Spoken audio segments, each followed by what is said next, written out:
ತುಳುವರ ಚೌತಿ ವಿಶೇಷ ಕಾರ್ಯಕ್ರಮಕ್ಕೆ ಮತ್ತೆ ಸ್ವಾಗತ. ಈ ದಿವಸ ನಮ್ಮ ಜೊತೆಗೆ ಡಾಕ್ಟರ್ ಬಿ ಶಿವರಾಮ್ ಶೆಟ್ಟಿ ಅವರು ಸಂವಾದ ಕಾರ್ಯಕ್ರಮದಲ್ಲಿ ಭಾಗವಹಿಸಿದ್ದಾರೆ. ತುಳು ಅಥವಾ ತುಳುನಾಡಿನಲ್ಲಿ ಅಥವಾ ತುಳುವರು ಚೌತಿಯನ್ನು ಯಾವ ರೀತಿ ಆಚರಣೆ ಮಾಡ್ತಾರೆ, ಅಥವಾ ಆ ಒಂದು ಆಚರಣೆಯ ಜಾನಪದೀಯ ಹಿನ್ನೆಲೆ ಯಾವುದು, ಅಥವಾ ಅದಕ್ಕಿರುವಂಥ ಪಾರಂಪರಿಕ ಹಿನ್ನೆಲೆ ಏನು, ಅಥವಾ ಅದು ಯಾವ ಹಿನ್ನೆಲೆಯಿಂದ ಆ ಒಂದು, ಅಥವಾ ಕೃಷಿ ಮೂಲದ ಹಿನ್ನೆಲೆಯೋ, ಈ ಒಟ್ಟು ಒಂದು ವಿಚಾರವಾಗಿ ನಮ್ಮ ಇವತ್ತಿನ ಸಂವಾದ ನಡೀತಾ ಇದೆ. ನಾವು ಬ್ರೇಕ್ಗೆ ಮೊದಲು ಮಾತಾಡ್ತಾ ಇದ್ದ ಸಂದರ್ಭದಲ್ಲಿ ಕಾಲ ಪೊರ್ತು ಹಿನ್ನೆಲೆ ಇಟ್ಕೊಂಡು ಚರ್ಚೆ ಮಾಡ್ತಾ ಇದ್ದೆವು. ಅದು ಬೇಸಾಯ ಅಥವಾ ಕೃಷಿಯ ಹಿನ್ನೆಲೆ ಅಂತ ನೀವು ಅದನ್ನು ವಿಶ್ಲೇಷಣೆ ಮಾಡ್ತಾ ಇದ್ರಿ. ಮತ್ತು ಅದೊಂದು ಮನೆಗೆ ಸಂಬಂಧಪಟ್ಟ ಹಾಗೆ, ಒಂದು ಕುಟುಂಬದ ಮನೆಗೆ ಸಂಬಂಧಪಟ್ಟ ಹಾಗೆ, ಅಥವಾ ಒಂದು ನಮ್ಮ ತರವಾಡು ಮನೆಗಳಿಗೆ ಸಂಬಂಧಪಟ್ಟ ಹಾಗೆ ಅಂತ ವಿಶ್ಲೇಷಣೆ ಮಾಡ್ತಾ ಇದ್ದೀರಿ. ನಾವು ಆ ಒಂದು ಆಚರಣೆಗಳನ್ನು ಅಲ್ಲಿ ನಮ್ಮಲ್ಲಿ ಮೂರ್ತಿ ಇರುವುದಿಲ್ಲ. ನಾವು ಬೆಳೆದಂಥ ಸೊತ್ತುಗಳ ಹಿನ್ನೆಲೆಯಲ್ಲಿ ನಾವು ಏನು ಬೆಳೆದಿರ್ತೇವೆ ಅದರ ಮೂಲಕವೇ ಒಂದು ಗಣಪತಿಯನ್ನು ಆಚರಣೆ ಮಾಡ್ತಾ ಇರ್ತೇವೆ. ಇದನ್ನು ನೀವು ಯಾವ ರೀತಿ ಆ ವಿಶ್ಲೇಷಣೆಯನ್ನು ಮತ್ತೆ ಮುಂದುವರಿಸ್ತೀರಿ ಅಂತ? ಬಹುಶಃ ಈಗಾಗಲೇ ನಾನು ಪ್ರಸ್ತಾವ ಮಾಡಿದ ಹಾಗೇನೆ, ಈ ಕಾಲದಲ್ಲಿ ಈ ಪಾರಂಪರಿಕವಾಗಿರುವ ಸಮಾಜ ಕಾಲವನ್ನು ಒಂದು ಚಕ್ರಗತಿಯಲ್ಲಿ ಕಲ್ಪಿಸಿಕೊಳ್ಳುತ್ತೆ. ವಿದ್ವಾಂಸರದನ್ನು ಸೈಕಿಕಲ್ ಟೈಮ್ ಅಂತ ಹೇಳ್ತಾರೆ. ಅಂದ್ರೆ ಅದು ಚಕ್ರದ ಹಾಗೆ ತಿರುಗ್ತಾ ಹಾಗೇನೆ ಮುಂದುವರಿತಾ ಹೋಗುವಂತ, ಸರಳ ರೇಖಾತ್ಮಕವಾಗಿ ಕಾಲ ಮುಂದುವರಿಯುವಂಥದ್ದು ಅಲ್ಲ. ಸೊ ಈ ಕಾರಣಕ್ಕಾಗಿ ಅಲ್ಲಿ ಏನಾಗುತ್ತೆ ಅಂದ್ರೆ, ಈ ಮೊದಲ ಬೆಳೆಯ ಹೊತ್ತಲ್ಲಿ ಯಾವುದು ಈ ಬೆಳೆ ಪಾಯ ಬರುವುದು ಅಂತ ಹೇಳ್ತಾರೆ. ಸಾಧಾರಣ ಬೆಳೀತಾ ಬರ್ತದೆ, ಭತ್ತ ತೆನೆಯಾಗಿ ಅದು ಬಂದಿರ್ತದೆ. ಸೊ ಅದನ್ನು ಕುರಲು ಅಂತ ಹೇಳ್ತಾರೆ, ತೆನೆಯನ್ನೇ, ಆ ಭತ್ತದ ತೆನೆಯನ್ನು. ಸೊ ಇದು ಒಂದು ಆಹಾರವಾಗಿ ಅದು ಬಹಳ ಮುಖ್ಯ ಆಗುತ್ತೆ. ಆಮೇಲೆ ಇನ್ನೊಂದೇನೆಂದ್ರೆ, ಅವರು ಈ ದೇವರು ಇಡೋದು ಅಂತ ಹೇಳ್ತಾರೆ. ದೇವರಂದ್ರೆ ಮೂರ್ತಿ ಇಲ್ಲ ಅಲ್ಲಿ, ಪುರಾಣಗಳು ಇಲ್ಲ, ಪುರಾಣ ಮತ್ತು ಮೂರ್ತಿ ಇದು ಯಾವುದೂ ಕೂಡ ಇಲ್ಲ. ಸೊ ಇವ್ರದೇ ಈ ಕಲ್ಪನೆಯಲ್ಲಿ ದೇವರು ಅಂತ ಹೇಳ್ತಾರೆ. ಆಮೇಲೆ ಏನನ್ನ ಅವ್ರು ಬೇಡಿಕೊಳ್ತಾರೆ ಅಂದ್ರೆ, ಇದು ಬಹಳ ಮುಖ್ಯ. ಯಾಕೆ ನಮ್ಮಲ್ಲಿ ಅವರು ಜೋಕುಲ್ ಬಾಲಿಲ್ ಎಡ್ಡಾವಡ ಅಂತ ಹೇಳ್ತಾರೆ, ಕಂಜಿ ಕೈ ಕಂಜಿ ಎಡ್ಡಾವಡ ಅಂತ ಹೇಳ್ತಾರೆ. ಆಮೇಲೆ ಬುಲೆಸಲೆ ಎಡ್ಡಾವಡ ಅಂತ ಹೇಳ್ತಾರೆ. ಸೊ ಈ ಬುಲೆಸಲೆ, ಕಂಜಿ ಕೈ ಕಂಜಿ, ಜೋಕುಲ್ ಬಾಲಿಲ್, ಈ ಮೂರು ಜೀವಿಗಳನ್ನು ಅವ್ರು ಹೇಳುವಾಗ ವಿದ್ವಾಂಸರು ಅದನ್ನು ಈ ಇಡೀ ನಿಸರ್ಗದ ಒಂದು ಪರಸ್ಪರ ಸಂಬಂಧಗಳನ್ನು ಹೇಳುವಾಗ ಫ್ಲೋರಾ ಫೌನಾ ಅಂತ ಹೇಳ್ತಾರೆ. ಮತ್ತು ಮನುಷ್ಯ ಇರ್ತಾನೆ. ಅಂದ್ರೆ ಒಂದು ಪ್ರಾಣಿ ಜಗತ್ತಿರುತ್ತೆ, ಇನ್ನೊಂದು ಸಸ್ಯ ಜಗತ್ತಿರುತ್ತೆ, ಇನ್ನೊಂದು ಮನುಷ್ಯ ಲೋಕ ಇರುತ್ತೆ. ಸೊ ಈ ಆಧುನಿಕ ಪೂರ್ವದ ಮನುಷ್ಯ, ಒಂದು ಪಾರಂಪರಿಕವಾಗಿರುವಂಥ ಸಮಾಜದಲ್ಲಿ ಬದುಕ್ತಾ ಇರುವಂಥ ಮನುಷ್ಯ ಅಥವಾ ಇಡೀ ಸಮಾಜ ಅದೇನು ಮಾಡುತ್ತೆ ಅಂದರೆ, ತನ್ನ ಜೊತೆಗೆ ಮರಗಿಡಗಳನ್ನು ಕೂಡ ಅದು ಒಂದು ಅದರ ರಕ್ಷಣೆಯನ್ನು ಬಯಸುತ್ತೆ. ಅದು ಅಥವಾ ಬೇರೆ ಪ್ರಾಣಿ ಜೀವಿಗಳ ರಕ್ಷಣೆಯನ್ನು ಕೂಡ ಬಯಸುತ್ತೆ. ಅಂದರೆ ತನಗೆ ಮಾತ್ರ ಒಳ್ಳೇದಾಗಬೇಕು ಅಂತಲ್ಲ, ತನ್ನ ಜೊತೆಗೆ ಅದು ಕೂಡ ಇರಬೇಕು, ಅದಿಲ್ಲದೆ ತಾನು ಕೂಡ ಇರೋದಿಲ್ಲ. ಸೊ ಈ ಬಗೆಯ ಒಂದು ನಿಸರ್ಗದ ಜೊತೆಗಿನ ಒಂದು ಬಹಳ ನಿಕಟವಾದಂತಹ ಒಂದು ಸಂಬಂಧ ಇದು ಆಧುನಿಕ ಪೂರ್ವದ ಸಮಾಜಗಳಲ್ಲಿ ವಿಶೇಷವಾಗಿ ಕಾಣಿಸಿಕೊಳ್ಳುತ್ತೆ. ಹಾಗಾಗಿ ಈ ಕಾಲವನ್ನು ಕೂಡ ಅವರು ಗ್ರಹಿಸುವಾಗ ಮತ್ತು ಈ ಕಾಲದ ಒಂದು ಯಾವುದು ಗುಣಕ್ಕೆ ಅನುಗುಣವಾಗಿ ಅವರು ರೂಪಿಸಿಕೊಳ್ಳುವಂತಹ ಈ ಬದುಕು, ಅದು ಬೇಸಾಯ ಇರ್ಬೋದು, ಇನ್ನಿತರ ಯಾವುದೇ ಇರ್ಬೋದು. ಸೊ ಈ ಥರದ ಈ ಬದುಕಿನ ಜೊತೆಗೆ ಇವ್ರು ಏನು ಮಾಡ್ತಾರೆ ಅಂದರೆ, ಈ ಕಾಲಗಳನ್ನು ವರ್ಗೀಕರಣ ಮಾಡ್ತಾರೆ. ಈಗ ಅಮಾವಾಸ್ಯೆ, ಆಮೇಲೆ ಸಂಕ್ರಮಣ, ಯಾಕಂದ್ರೆ ಎಲ್ಲ ಒಂದೋ ಒಳ್ಳೇದು ಅಥವಾ ಕೆಟ್ಟದ್ದು ಅದು ನಡೆಯುವುದು ಕಾಲ ಪರಿವರ್ತನೆಯ ಒಂದು ಸಂಧಿ ಕಾಲದಲ್ಲಿ, ಈ ಸ್ಥಿತ್ಯಂತರದ ಕಾಲದಲ್ಲಿ, ಟ್ರಾನ್ಸಿಷನ್ ಅಂತ ಹೇಳ್ತಾರೆ, ಒಂದರಿಂದ ಇನ್ನೊಂದು ಕಡೆಗೆ ಟ್ರಾನ್ಸಿಷನ್. ಸೊ ಈ ಥರದ ಸ್ಥಿತ್ಯಂತರದ ಕಾಲಗಳು ಇದು ಬಹಳ ಮುಖ್ಯ ಆಗುತ್ತೆ. ಹಾಗಾಗಿ ಅಲ್ಲಿ ಏನಾಗುತ್ತೆ ಅಂದರೆ, ಒಂದು ಆತಂಕಗಳಿರುತ್ತೆ. ಯಾಕಂದ್ರೆ ಏನಾಗುತ್ತೆ ಏನೋ ಅನ್ನುವಂಥ, ಯಾಕಂದ್ರೆ ಭವಿಷ್ಯದ ಬಗ್ಗೆ ಅವ್ರಿಗೆ ಗೊತ್ತಿಲ್ಲಲ್ಲ. ಸೊ ಭವಿಷ್ಯ ಒಳ್ಳೇದಾಗಬೇಕು ಅನ್ನೋದು. ಈಗ ಇಲ್ಲಿ ಹಾಡಲ್ಲಿ ನಾವು ಎಲ್ಲರೂ ಊಟ ಮಾಡೋದು ಅಂದ್ರೆ ಏನು, ಒಂದು ಸಹಬಾಳ್ವೆ, ಮತ್ತೊಂದು ನೆಮ್ಮದಿಯೂ ಕೂಡ, ಒಂದು ಸಂಭ್ರಮವೂ ಕೂಡ. ಸೊ ಹಾಗಾಗಿ ಈ ಮುಂದೆ ಬರಬಹುದಾದಂತಹ ಒಂದು ಆತಂಕಗಳಿಗೆ ಒಂದು ಮುಂಚಿತವಾಗಿ ಒಂದು ದೇವರನ್ನು ನೆನಪಿಸ್ಕೊಳ್ಳೋದು, ಆ ಭೀತಿಯಿಂದ ಪಾರಾಗೋದು, ಮತ್ತು ಆ ಮೂಲಕ ನಮ್ಗೆ ಒಂದು ರಕ್ಷಣೆ ಇದೆ ಅನ್ನುವಂಥ ಒಂದು ನೆಮ್ಮದಿಯನ್ನು ಕೂಡ ಹೊಂದಿರುವಂಥದ್ದು, ನಿಸರ್ಗದ ಜೊತೆಯಾಗಿ ಒಂದು ಸಾಗುವಂತ. ಹೌದು, ನಿಸರ್ಗವನ್ನೇ ದೇವರು ಅಂತ ನೋಡಿದ. ಸೊ ಹಾಗಾಗಿ ನಮ್ಮಲ್ಲಿ ನಿಸರ್ಗವನ್ನು ದೇವರಾಗಿ ನೋಡಿದಂಥದ ಈ ಎಲ್ಲ ಜೀವನ ಕ್ರಮಗಳು ಆಮೇಲೆ ಓಕೆ, ಈಗ ನೀವು ಅದೇ ನಿಸರ್ಗವನ್ನೇ ಉಲ್ಲೇಖ ಮಾಡ್ತಾ ಇರುವಾಗ, ಕೃಷಿಯನ್ನೇ ಉಲ್ಲೇಖ ಮಾಡ್ತಾ ಇರುವಾಗ, ಅದೇ ಗದ್ದೆ ಬದಿಯಲ್ಲಿ ಚೌತಿ ಪೂಜೆಯನ್ನು ಮಾಡಿದಂಥ ಒಂದು ಒಳ್ಳೆಯ ವಿಜುವಲ್ಸ್ ನಮ್ಮಲ್ಲಿದೆ. ಅದನ್ನೀಗ ನಾವು ನೋಡ್ಕೊಂಡು ಬರೋಣ. ಇದು ಇವತ್ತು ಉಡುಪಿಯಲ್ಲಿ ಅವರು ಕೃಷಿಕರು ಚೌತಿ ಪೂಜೆ ಮಾಡುವಂಥದ್ದು.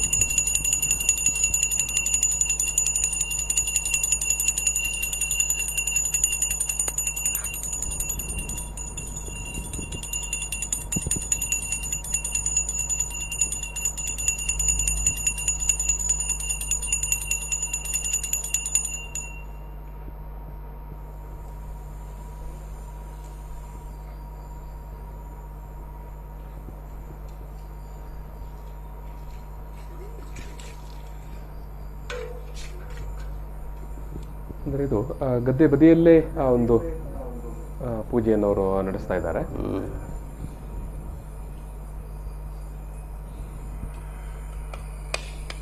ನೀವು ಹೇಳಿದಾಗೆ ಅಂದರೆ ಏನು ನಾವು ಬೆಳೆಯುವಂಥ ಬೆಳೆ ಅದು ಒಳ್ಳೆಯದಾಗಬೇಕು, ಅದಕ್ಕೆ ರಕ್ಷಣೆ ಸಿಗಬೇಕು ಅನ್ನುವಂಥ ಒಂದು ನೆಲೆಗಟ್ಟಿನಲ್ಲಿ ನಡೆಯುವಂಥ ಇದು ಕೂಡ ಆಚರಣೆ ಕೂಡ ಚೌತಿಯ ದಿವಸವೇ ನಡೆಯುವಂಥ ಚೌತಿ ಪೂಜೆ ಅಂತಲೇ ಹೇಳಿಕೊಂಡು.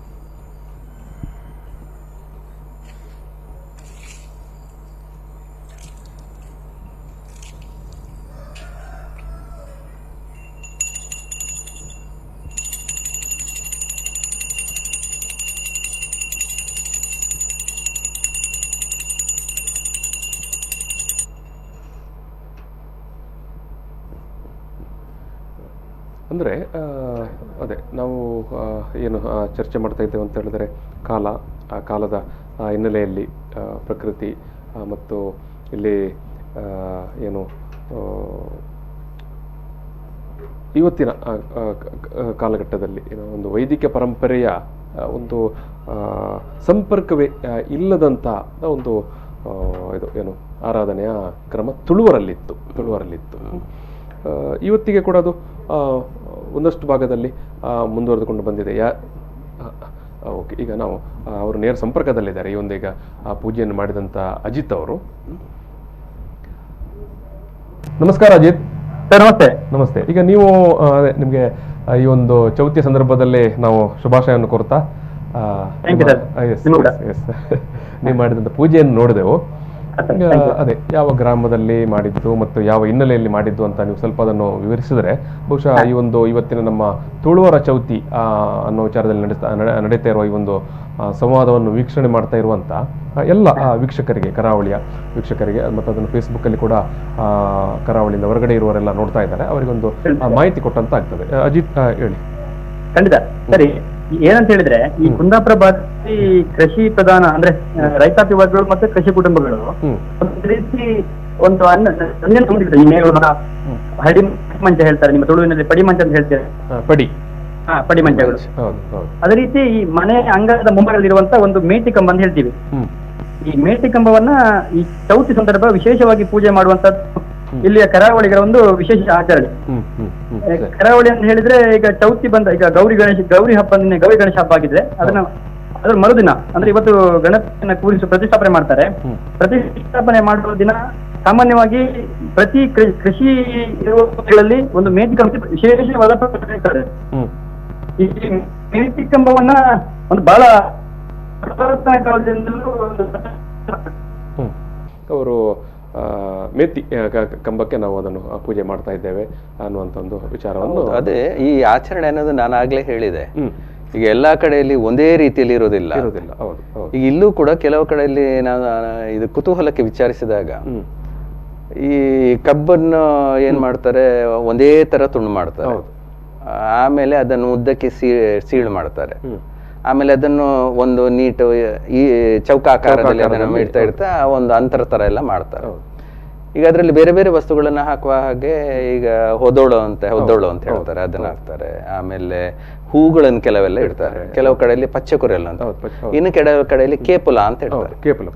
ಈಗ ಕೇಪುಲ ನಮ್ಮಲ್ಲಿ ಬಹಳ ತುಳು ಸಂಪ್ರದಾಯ. ಈಗ ಭೂತಗಳಿಗೆ ಕೇಪುಲ ಬೇಕೇ ಬೇಕು. ಆಮೇಲೆ ಪಾದೆ ಪೂ ಅಂತೆಲ್ಲ ಬರ್ತದೆ.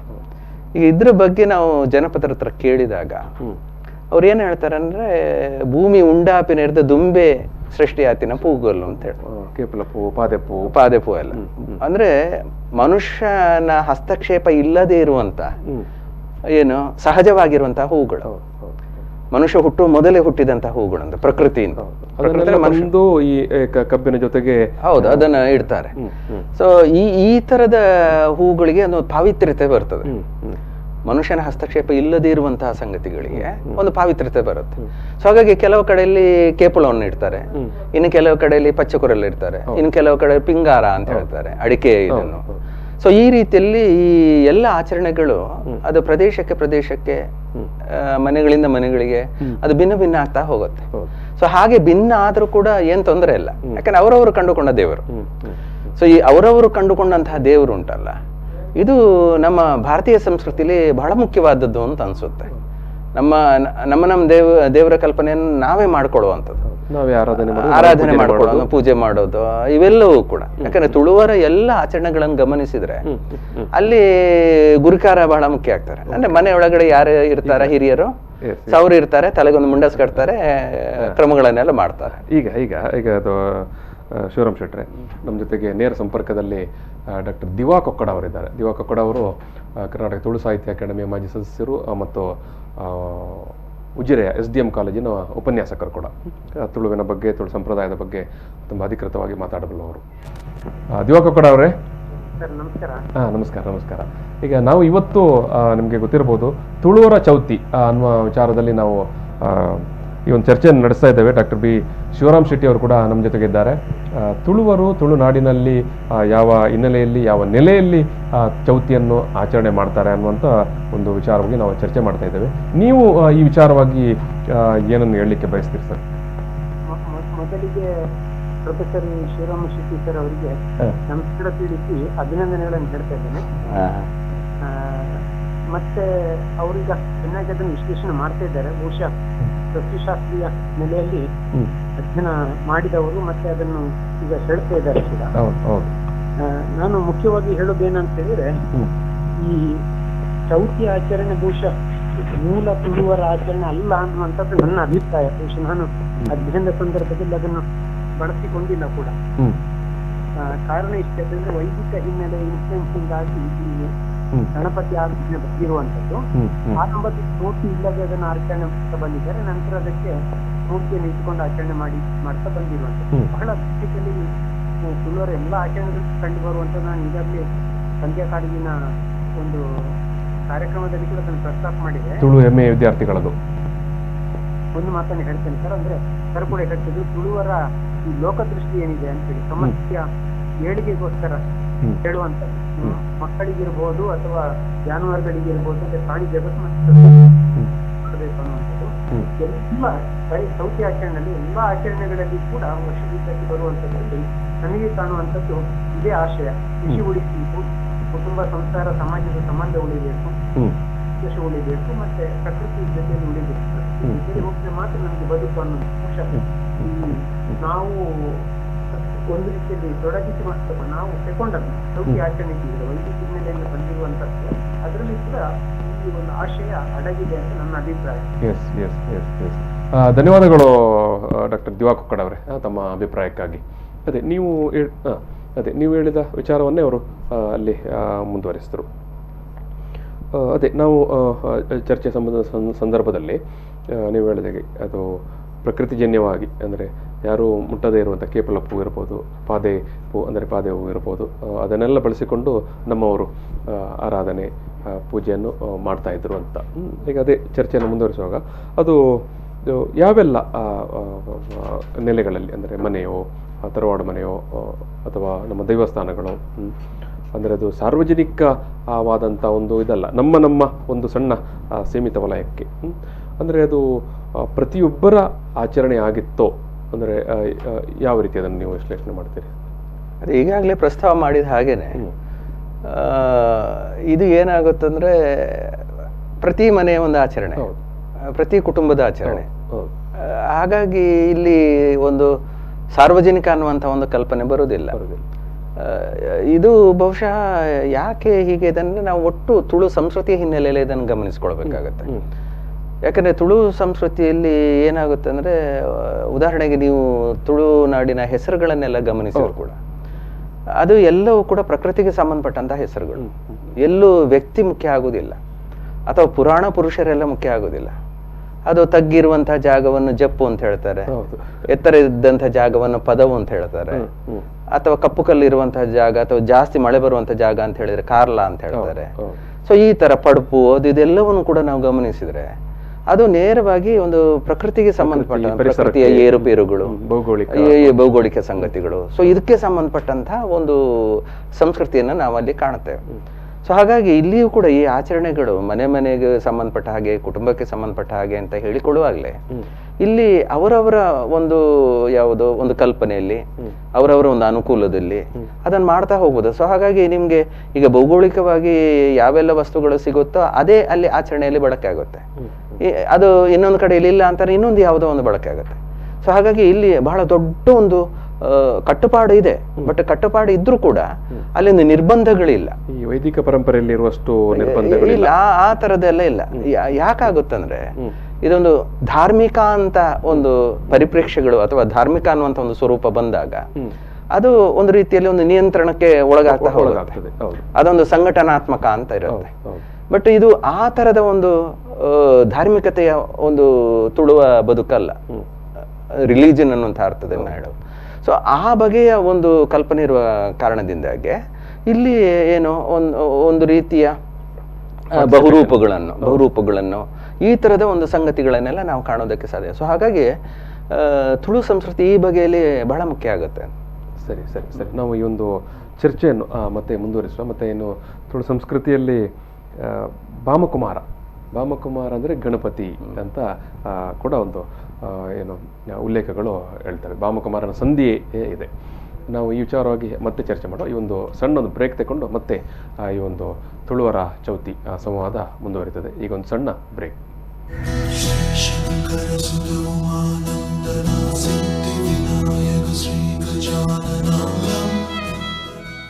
ತುಳುವರ ಚೌತಿ ವಿಶೇಷ ಕಾರ್ಯಕ್ರಮಕ್ಕೆ ಮತ್ತೆ ಸ್ವಾಗತ. ಇದನ್ನು ನಮ್ಮ ಜೊತೆಗೆ ಡಾಕ್ಟರ್ ಬಿ ಶಿವರಾಮ್ ಶೆಟ್ಟಿ ಅವರು ಈ ಒಂದು ಸಂವಾದದಲ್ಲಿ ಭಾಗವಹಿಸಿದ್ದಾರೆ. ನಾವು ಈಗಾಗಲೇ ತುಳುನಾಡಿನಲ್ಲಿ ತುಳು ಜನರು ಯಾವ ಹಿನ್ನೆಲೆಯಲ್ಲಿ, ಯಾವ ಪರಂಪರೆ ಅಥವಾ ಯಾವ ಜನಪದೀಯ ಹಿನ್ನೆಲೆಯಲ್ಲಿ ಈ ಒಂದು ಚೌತಿಯನ್ನು ಆಚರಣೆ ಮಾಡಿಕೊಂಡು ಬಂದಿದ್ದರು, ಅದಕ್ಕೆ ಇರುವಂಥ ಏನು ಕೃಷಿ ಮೂಲ ಅಥವಾ ಜನಪದೀಯ ನಂಬಿಕೆಗಳು ಆ ಹಿನ್ನೆಲೆಯಲ್ಲಿ ಈ ಒಂದು ಚರ್ಚೆಯನ್ನು, ಅದೊಂದು ಮೂರ್ತ ಕಲ್ಪನೆಯ ಹಿನ್ನೆಲೆಯಲ್ಲಿ ನಾವು ಚರ್ಚೆಯನ್ನು ಮುಂದುವರಿಸಿಕೊಂಡು ಬಂದಿದ್ದೆವು. ಆಗಲೇ ನಾವು ಈ ಒಂದು ವಿರಾಮಕ್ಕೆ ಮೊದಲು ಹೇಳಿದೆ, ತುಳುವಿನಲ್ಲಿ ಇನ್ನೊಂದು ಕೂಡ ಒಂದು ಕಲ್ಪನೆ ಉಂಟು. ಗಣಪತಿ ಅಂದರೆ ಭಾಮಕುಮಾರ ಅಂತ. ಭಾಮಕುಮಾರನ ಸಂಧಿ ಅಂತಲೇ ಇದೆ. ಪ್ರೊಫೆಸರ್ ಅಮೃತ ಸೋಮೇಶ್ವರವರು ಆ ಒಂದು ಭಾಮಕುಮಾರನ ಸಂಧಿಯನ್ನು ಸಂಗ್ರಹ ಮಾಡಿ ಪ್ರಕಟಣೆ ಕೂಡ ಮಾಡಿದ್ದಾರೆ. ಅದರಲ್ಲಿ ಆ ಭಾಮಕುಮಾರನ ಸಂಧಿಯಲ್ಲಿ ಏನು ಹೇಳ್ತಾರೆ ಅಂತ ಹೇಳಿದ್ರೆ, ಗಣಪತಿ ಪಾರ್ವತಿಯ ಮಗ ಅಲ್ಲ, ಆತ ಶಿವನಿಗೆ ಹುಟ್ಟಿದವನು. ಮೈಸಗೆ ಅನ್ನುವಂಥ ಹೆಣ್ಮಗಳಿಗೆ, ಅಂದರೆ ಗಣಪತಿಯ ತಾಯಿ ಮೈಸಗೆ ಅಂತ. ಈ ಮೈಸಗೆ ಅಂದರೆ ಯಾರು ಅಂತ ಹೇಳಿದ್ರೆ ಆಕೆ ಸಿರಿ ಅಂತ ಹೇಳ್ತಾರೆ. ನಮ್ಮಲ್ಲಿ ಒಂದು ಸಿರಿಯ ಕಲ್ಪನೆ, ಸಿರಿ ಆರಾಧನೆ ತುಂಬ ಏನು ಮಹತ್ವದ ಮತ್ತು ಒಂದು ದೊಡ್ಡ ಮಟ್ಟದಲ್ಲಿ ನಡೀತಾ ಏನಿದೆ. ಆ ಒಂದು ಸಿರಿಯ ಮಗಳು, 7ನೆಯ ಸಿರಿ ಏನಿದ್ದಾಳೆ ಆಕೆ ಮೈಸಗೆ, ಅವಳ ಮಗಳು ಶಿವ ಭೂಮಿಯ ಮೇಲೆ ಸಂಚಾರ ಮಾಡುವಾಗ ಮೈಸಗೆಯನ್ನು ಕಂಡು ಮತ್ತೆ ಆತನ ಜೊತೆಗೆ ಕರೆದುಕೊಂಡು ಹೋಗಿರ್ತಾನೆ. ಆ ಮೈಸಗೆಗೆ ಜನಿಸಿದ ಮಗುವೇ ಗಣಪತಿ ಅಂತ. ಅಲ್ಲಿ ಒಂದು ಸಂದರ್ಭದಲ್ಲಿ ಶಿವ ಸಂಚಾರಕ್ಕೆ ಹೊರಟಿರುವಾಗ ಅಲ್ಲಿ ರಾಕ್ಷಸರು ದಾಳಿ ಮಾಡಿದ ಸಂದರ್ಭದಲ್ಲಿ ಅವರನ್ನೆಲ್ಲ ಈ ಮೈಸಗೆಯ ಮಗ, ಶಿವನ ಮಗ, ಈ ರಾಕ್ಷಸರೊಂದಿಗೆ ಹೋರಾಟ ಮಾಡಿ ಅವರನ್ನೆಲ್ಲ ಓಡಿಸ್ತಾನೆ ಅವನು. ಆದರೆ ಕೊನೆಗೆ ಒಬ್ಬ ರಾಕ್ಷಸ ಉಳಿದಿರ್ತಾನೆ. ಅವನನ್ನು ಬೆನ್ನಟ್ಟಿಕೊಂಡು ಹೋಗುವ ಹೊತ್ತಿಗೆ ಅಲ್ಲಿಗೆ ಶಿವನ ಏನು ಪ್ರವೇಶ ಕೂಡ ಆಗ್ತದೆ. ಆ ರಾಕ್ಷಸ ಹೋಗಿ ಶಿವನ ಕಾಲು ಇಟ್ಕೊಳ್ತಾನೆ. ಈಚೆ ಕಡೆಯಿಂದ ಈ ಗಣಪತಿ ರಾಕ್ಷಸನನ್ನು ಬೆನ್ನಟ್ಟಿಕೊಂಡು ಬಂದಿರ್ತಾನೆ. ಅವನು ಶಿವನ ಕಾಲು ಹಿಡಿದಿದ್ದಾನೆ ಅಂತ ಕೂಡ ನೋಡೋದಿಲ್ಲ. ಅವನು ರಾಕ್ಷಸನನ್ನೇ ಬಂದು ಬಡಿದು ಕೊಲ್ತಾನೆ. ಸೊ ಆ ಸಂದರ್ಭದಲ್ಲಿ ಶಿವನಿಗೆ ಕೂಡ ಏನು ಕೋಪ ಬರ್ತದೆ.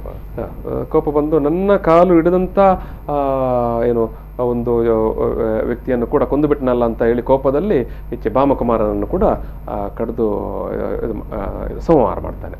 ಆ ಸಂದರ್ಭದಲ್ಲಿ ಮತ್ತೆ ಆತ ಆಸ್ಥಾನಕ್ಕೆ ಬರೋ ಸಂದರ್ಭದಲ್ಲಿ ಪಾರ್ವತಿ ಹೇಳ್ತಾಳೆ, ನಮ್ಮ ಭಾಮಕುಮಾರ ಹೊರಗಡೆ ಹೋದವನು ಇನ್ನೂ ಬರಲಿಲ್ಲ ಅಂತ. ಆಗ ಶಿವನಿಗೆ, ಯಾಕಂದರೆ ಶಿವ ಆ ಸಂದರ್ಭದಲ್ಲಿ ಅವನಿಗೂ ಕೂಡ ಅದು ಗಮನಕ್ಕೆ ಬಂದಿರುವುದಿಲ್ಲ, ಇವ ನನ್ನದೇ ಪುತ್ರ ಅಂತ. ಅವನು ಹೇಳ್ತಾನೆ, ನಾನೊಂದು ಬಾಲಕನನ್ನು ಈ ರೀತಿ ಸಂಹಾರ ಮಾಡಿದೆ ಅಂತ. ಸೊ ನೋಡಿಕೊಂಡು ಬರುವಾಗ ಅದು ಈ ಗಣಪತಿ ಆಗಿರ್ತಾನೆ. ಆ ಸಂದರ್ಭದಲ್ಲಿ ಪಾರ್ವತಿ ಕೇಳ್ತಾಳೆ, ನಮ್ಮ ಭಾಮಕುಮಾರನನ್ನು ಬದುಕಿಸಬೇಕು ಅಂತ. ಸೊ ಮತ್ತೆ ಆತನನ್ನು ಬದುಕಿಸ್ತಾನೆ. ಅಂದರೆ ಹೇಳ್ತಾನೆ, ಅದು ಪಶ್ಚಿಮ ದಿಕ್ಕಿಗೆ ಇರುವ ಮುಖ ಮಾಡಿಕೊಂಡಿರುವಂಥ ಯಾವುದಾದ್ರೂ ಏನಿದೆ ಜೀವಿ, ಅದರದ್ದು ತಲೆಯನ್ನು ತನ್ನಿ ನಾನು ಉಳಿದ ನಾವೀಗ ಗಣಪತಿಯ ಪರಂಪರೆಯಲ್ಲಿ ಏನು ಕೇಳ್ತೇವೆ ಅದೇ ಅಲ್ಲಿಗೆ ಕನೆಕ್ಟ್ ಆಗ್ತದೆ.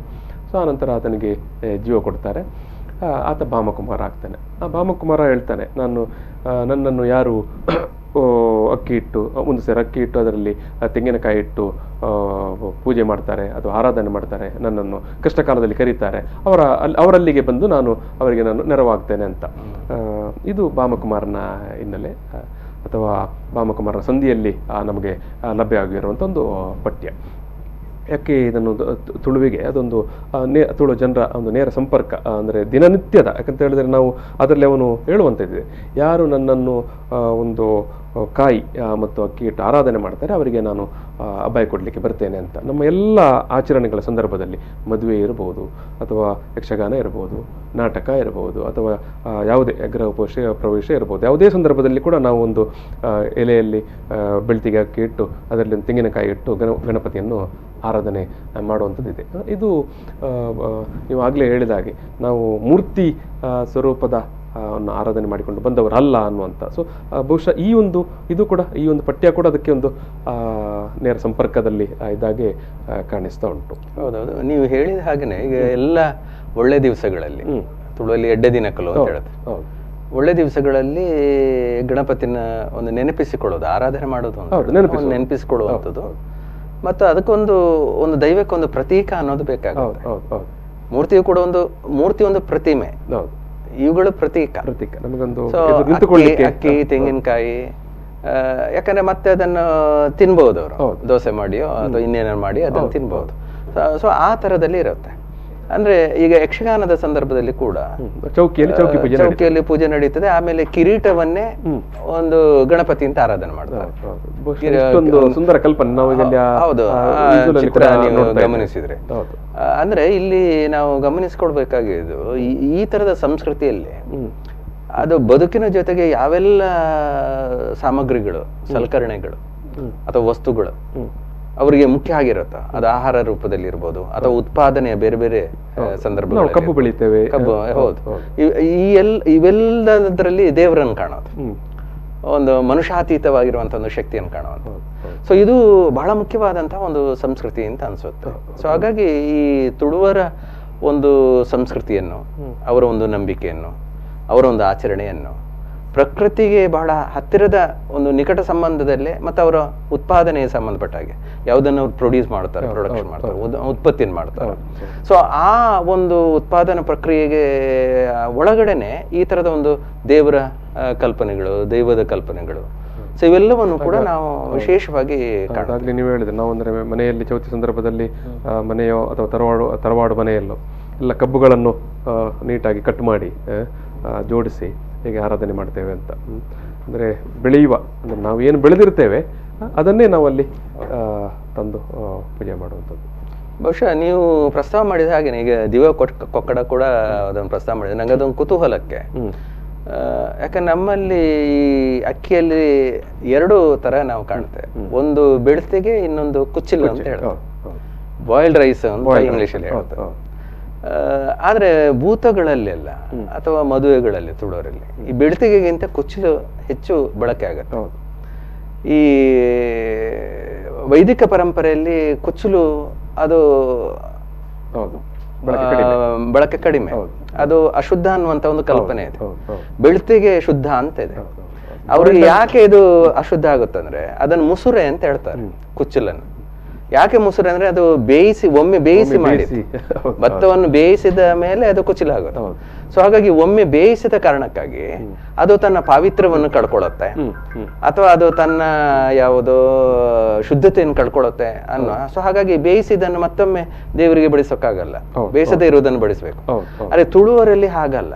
ತುಳುವರಲ್ಲಿ ದೇವರನ್ನು ಬೇರೆ ಅಲ್ಲ, ಅದವರ ಬದುಕು, ಅವರ ಆಹಾರ, ಅವರ ಉತ್ಪಾದನಾ ಸಲಕರಣೆಗಳು. ಸೊ ಈ ತರದ ಒಂದು ಬಾಂಧವ್ಯ, ಆ ಬಗ್ಗೆ ಒಂದು ಬಾಂಧವ್ಯ ಇರುತ್ತೆ. ಸೊ ಹಾಗಾಗಿ ತುಳುವರಲ್ಲಿ ಈ ಗೊತ್ತಿಲ್ಲ, ಅಧ್ಯಯನಗಳನ್ನು ಮಾಡಬೇಕು. ದೇವಕೊಕ್ಕಡವರು ಈ ಚೌತಿ ಅನ್ನೋದು ಅದು ವೈದಿಕ ಪರಂಪರೆಯಿಂದ ಬಂದಿರುವಂಥದ್ದು, ಆನಂತರ ಬಂದಿರುವ, ಮೂಲತಃ ಅದಲ್ಲ ಅಂತ ಅವರು ಹೇಳ್ತಾ ಇದ್ದಾರೆ. ಚರ್ಚೆ ಮಾಡಬಹುದು ವಿದ್ವಾಂಸರು. ಸೊ ಹಾಗಾಗಿ ಬೆಳ್ತಿಗೆ ಮತ್ತು ಕುಚಲಕ್ಕಿಯ ಈ ರೂಪಗಳನ್ನು ಕೂಡ ನಾವು ಗಮನಿಸಿದಾಗ ಬಹುಶಃ ಈ ತರದ ಅಂದ್ರೆ ಒಂದು ಸಂಸ್ಕೃತಿ ಅನ್ನೋದು ಅದೇನಾಗುತ್ತೆ ಅಂದರೆ ಅದು ಬೇರೆ ಬೇರೆ ಸಂಸ್ಕೃತಿಯ ಜೊತೆಗೆ ಒಂದು ಹೊಂದಾಣಿಕೆಗಳನ್ನು ಮಾಡ್ಕೊಳ್ತಾ ಬರುತ್ತೆ. ಅದರ ಒಂದು ಸಂಪರ್ಕವನ್ನು ಹಿಡಿದು ತನ್ನನ್ನು ತಾನು ರೂಪಿಸಿಕೊಳ್ತಾ ಹೋಗುತ್ತೆ. ಸೊ ಈ ಥರದ ಪ್ರಕ್ರಿಯೆಗೆ ಪ್ರತಿಯೊಂದು ಸಂಸ್ಕೃತಿ ಒಳಗಾಗ್ತಾ ಹೋಗುತ್ತೆ. ಸೊ ಹಾಗಾಗಿ ನಾವು ತುಳುವ ಸಂಸ್ಕೃತಿ ಅಂತ ಹೇಳುವಾಗ ಕೂಡ ನೀವು ಇದೇ ಒಂದು ಮೂಲ ಅಂತೆಲ್ಲ ಹೇಳೋದು, ಯಾಕಂದ್ರೆ ಅದು ಪರಿವರ್ತನೆಗೆ ಒಳಗಾಗ್ತಾ ಬಂದಂತಹ ಒಂದು ಸಂಸ್ಕೃತಿ ಆಗಿರುತ್ತೆ. ಸೊ ಆ ಪರಿವರ್ತನೆಯ ಸ್ವರೂಪಗಳು ಏನು ಅನ್ನೋದನ್ನು ನಾವು ಅಭ್ಯಾಸ ಮಾಡಿಕೊಳ್ಬಹುದು ಕುತೂಹಲಕ್ಕೆ. ಅಂದ್ರೆ ನಾವು ಇದೆಲ್ಲ ಒಂದ್ ಕಡೆ ಯಾಕೆ ಮಾಡ್ತೇವೆ ಅನ್ನೋ ತಿಳಿಯುವುದಕ್ಕೆ. ನಮ್ಗೆ ಇದ್ರಲ್ಲಿ ಏನ್ ಪ್ರಯೋಜನ ಅಂತ ಕೇಳಿದ್ರೆ ತಿಳಿತೇವೆ ನಾವು ಯಾಕೆ ಇದನ್ನ ಮಾಡ್ತೇವೆ, ಅರಿವು, ಅದು ತಿಳುವಳಿಕೆ. ಡಾಕ್ಟರ್ ಬಿ ಶಿವರಾಮ್ ಶೆಟ್ರೆ, ತಮ್ಮ ಅನುಭವದ ಮುಸೆಯಿಂದ ಅನೇಕ ವಿಚಾರಗಳನ್ನು ಇವತ್ತು ನಮ್ಮ ವೀಕ್ಷಕರ ಮುಂದೆ ಇಟ್ಟಿದ್ದೀರಿ. ನಾವು ತುಳುವರ ಚೌತಿ ಅನ್ನುವಂಥ ಈ ಒಂದು ಸಂವಾದ ಕಾರ್ಯಕ್ರಮದಲ್ಲಿ ನೀವು ಭಾಗವಹಿಸಿ ಇಷ್ಟು ಹೊತ್ತು ನಮ್ಮ ಜೊತೆಗೆ ಈ ಒಂದು ವಿಚಾರವನ್ನು ಹಂಚಿಕೊಂಡದಕ್ಕಾಗಿ ವಿ4 ಸ್ಟುಡಿಯೋದ ಪರವಾಗಿ ಮತ್ತು ಸಮಸ್ತ ವೀಕ್ಷಕರ ಪರವಾಗಿ ನಾನು ನಿಮಗೆ ಧನ್ಯವಾದವನ್ನು ಸಮರ್ಪಿಸ್ತಾ ಇದ್ದೇನೆ. ನಮಸ್ತೆ. ಈ ಒಂದು ತುಳುವರ ಚೌತಿ ಯಾವ ಹಿನ್ನೆಲೆಯಲ್ಲಿ, ಅದಕ್ಕಿರುವ ಕೃಷಿ ಪರಂಪರೆ ಅಥವಾ ಪರಿಸರ, ನೈಸರ್ಗಿಕ ಹಿನ್ನೆಲೆ, ಭೌಗೋಳಿಕ ಒಂದು ಹಿನ್ನೆಲೆ, ಎಲ್ಲ ವಿಚಾರವಾಗಿ ಡಾಕ್ಟರ್ ಬಿ ಶಿವರಾಮ್ ಶೆಟ್ಟಿ ಅವರು ನಮ್ಮ ಜೊತೆಗೆ ಇವತ್ತು ವಿಚಾರ ವಿನಿಮಯ ಮಾಡಿಕೊಂಡಿದ್ದಾರೆ. ಅದೇ ರೀತಿಯಾಗಿ ವೀಕ್ಷಕರು ಕೂಡ ತಮ್ಮ ಅಭಿಪ್ರಾಯಗಳನ್ನು ಹಂಚಿಕೊಂಡಿದ್ದಾರೆ. ಒಟ್ಟು ಈ ಒಂದು ಸಂವಾದ ತುಂಬ ಚೆನ್ನಾಗಿ ಬಂತು ಅಂತ ಹೇಳಿಕೊಂಡು ನಾಳೆ ಇನ್ನೊಂದು ವಿಚಾರದಲ್ಲಿ ಮತ್ತೆ ನಮ್ಮ ಸಂವಾದ ಮುಂದುವರಿಯುತ್ತದೆ. ಅಲ್ಲಿ ತನಕ ನಮಸ್ಕಾರ.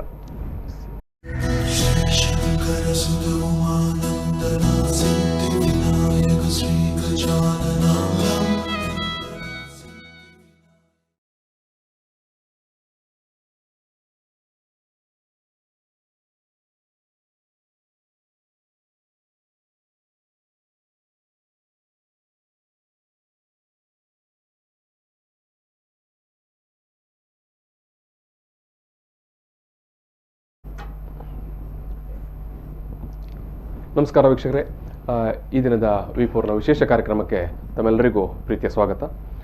ಈ ದಿವಸ ನಮ್ಮ ಜೊತೆಗೆ ಮುಖ್ಯ ಅತಿಥಿಯಾಗಿ ಭಾಗವಹಿಸ್ತಾ ಇದ್ದಾರೆ ಹಿರಿಯ ತುಳು ಮತ್ತು ಕನ್ನಡ ವಿದ್ವಾಂಸರಾಗಿರುವಂಥ ಡಾಕ್ಟರ್ ಬಿ ಶಿವರಾಮ್ ಶೆಟ್ಟಿ ಅವರು. ಪ್ರೊಫೆಸರ್ ಶಿವರಾಮ್ ಶೆಟ್ಟಿ ಅವರೇ, ತಮಗೆ ಪ್ರೀತಿಯ ಸ್ವಾಗತ. ನಮಸ್ಕಾರ. ನಮಸ್ಕಾರ. ಈ ದಿನದ ನಮ್ಮ ಸಂವಾದ ಚೌತಿಯ ಹಿನ್ನೆಲೆಯಲ್ಲಿ, ಗಣೇಶ ಚತುರ್ಥಿಯ ಹಿನ್ನೆಲೆಯಲ್ಲಿ ನಡೆಯುವಂಥದ್ದು. ಚೌತಿ ತುಳುನಾಡಿನಲ್ಲಿ ನಾವು ಚೌತಿ ಅಂತಲೇ ಹೇಳ್ತೇವೆ.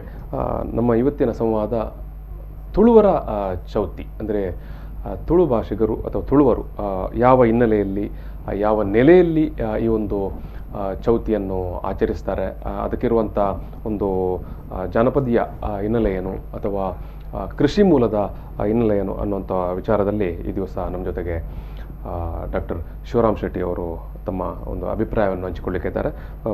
ಶಿವರಾಮ್ ಶೆಟ್ಟಿ ಅವರು ತುಳು ಮತ್ತು ಕನ್ನಡದಲ್ಲಿ ಒಂದು ತುಂಬ ಅಧಿಕೃತವಾಗಿ ಮಾತನಾಡಬಲ್ಲಂಥ ವಿದ್ವಾಂಸರು. ಮಂಗಳೂರು ವಿಶ್ವವಿದ್ಯಾನಿಲಯದಲ್ಲಿ ಕನ್ನಡ ವಿಭಾಗದ ಮುಖ್ಯಸ್ಥರಾಗಿದ್ದವರು. ಅನಂತರ ಈಗ ಪ್ರಸ್ತುತ ಅವರು ಕಳೆದ ಬಹುಶಃ ಒಂದು ವಾರದ ಹಿಂದೆಯಷ್ಟೇ ಮೈಸೂರಿನಲ್ಲಿರುವಂಥ ಕನ್ನಡ ಶಾಸ್ತ್ರೀಯ ಅಧ್ಯಯನ ಕೇಂದ್ರದ ಯೋಜನಾ ನಿರ್ದೇಶಕರಾಗಿ ನೇಮಕಗೊಂಡಿರ್ತಾರೆ. ಸೊ ಆ ಹಿನ್ನೆಲೆಯಲ್ಲಿ ಕೂಡ ಅವರನ್ನು ನಾನು ಈ ಸಂದರ್ಭದಲ್ಲಿ ಸಮಸ್ತ ತುಳುವರ ಮತ್ತು ಕನ್ನಡಿಗರ ಪರವಾಗಿ ಆ ಒಂದು ಹೊಸ ನೇಮಕಾತಿಗಾಗಿ ಅಭಿನಂದನೆಯನ್ನು ಕೂಡ ಸಲ್ಲಿಸ್ತಾ ಇದ್ದೇನೆ ಸರ್. ಮತ್ತು ಶಿವರಾಮ್ ಶೆಟ್ಟಿ ಅವರು ಸಸ್ಯ ಜಾನಪದದಲ್ಲಿ PhD ಮಾಡಿರುವವರು. ಆಮೇಲೆ ನಮ್ಮ ಮುಖ್ಯವಾಗಿ ಕಳೆದ 1.5 ವರ್ಷದ ಹಿಂದೆ ನಾವು ಮಂಗಳೂರು ವಿಶ್ವವಿದ್ಯಾನಿಲಯವು ತುಳು MA ಮಾಡೋ ಸಂದರ್ಭದಲ್ಲಿ ಆ ಒಂದು ತುಳು MAಯನ್ನು ಆರಂಭಿಸುವ ನಿಟ್ಟಿನಲ್ಲಿ ಬಹುದೊಡ್ಡ ಆ ಕೊಡುಗೆ ನೀಡಿದವರಂತಲೇ ಹೇಳ್ಬೋದು. ಆ ಒಂದು ತುಳು ಎಮ್ಮೆ ಆಗಬೇಕು ಮತ್ತು ಅದಕ್ಕೆ ಯಾವ ರೀತಿಯ ಪಠ್ಯಕ್ರಮ ಇರಬೇಕು ಅನ್ನೋ ಹಿನ್ನೆಲೆಯಲ್ಲಿ ತುಂಬ ಕೆಲಸ ಮಾಡಿದವರು. ಮತ್ತು ಅವರ ಒಂದು ನೇತೃತ್ವದಲ್ಲೇ ಆ ತುಳು ಎಮ್ಮೆಗೆ ಒಂದು ಪಠ್ಯಕ್ರಮ ಅಥವಾ ಪಠ್ಯ ಕೂಡ ಸಿದ್ಧವಾಗಿತ್ತು. ಆಮೇಲೆ ಮಂಗಳೂರು ವಿಶ್ವವಿದ್ಯಾನಿಲಯದ ಕನಕದಾಸ ಅಧ್ಯಯನ ಪೀಠದ ಒಂದು ನಿರ್ದೇಶಕರಾಗಿ ಅಥವಾ ಮುಖ್ಯಸ್ಥರಾಗಿ ಬಹುದೊಡ್ಡ ಕೆಲಸವನ್ನು ಮಾಡಿದವರು. ಆ ಒಂದು ಪೀಠದ ಅವರು ನಿರ್ದೇಶಕರಾಗಿದ್ದ ಸಂದರ್ಭದಲ್ಲಿ ಅವರು ಅಲ್ಲಿ ಕನಕದಾಸ ಒಂದು ಸಮಗ್ರ ಸಂಪುಟವನ್ನು ಕನಕದಾಸ ಸಂಶೋಧನಾ ಕೇಂದ್ರದ ಹಿನ್ನೆಲೆಯಲ್ಲಿ ಅವರು ಪ್ರಕಟಿಸಿರ್ತಾರೆ. ಮತ್ತು ಕನಕ ಚಿಂತನೆಯ ಸಂಪುಟವನ್ನು ಒಂದು ಸಮಗ್ರ ಸಂಪುಟಗಳನ್ನು ಪ್ರಕಟಣೆ ಮಾಡಿರ್ತಾರೆ.